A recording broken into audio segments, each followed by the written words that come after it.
আসসালামু আলাইকুম রহমতুল্লাহি ওবারাকাতুহ। বিশ্ব ইজতেমাতে যারা উপস্থিত হয়ে গিয়েছেন, যারা দেশ বিদেশ থেকে বিশ্ব ইজতেমার উদ্দেশ্য করে রওনা দিয়েছেন, যারা রওনা করবেন, সবাইকে আমার অন্তরস্থল থেকে সালাম ও শুভেচ্ছা। সুধীবৃন্দ, তারা কত বড় ভাগ্যবান যারা বিশ্ব ইজতেমাতে উপস্থিত হতে পারছে।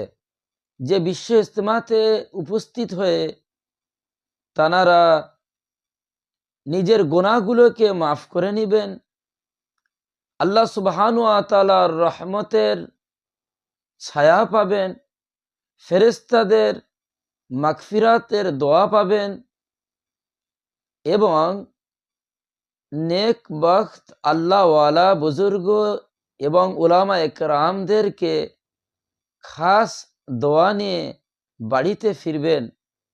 হতে পারে এই বিশ্ব ইজতেমা আপনার জন্য নাজাতের একটা ওসিলা। আল্লাহ সুবহানাহু ওয়া তাআলা আমাদের সবাইকে বিশ্ব ইজতেমাতে বেশি বেশি করে উপস্থিত হওয়ার তৌফিক দান করুক। আমিন।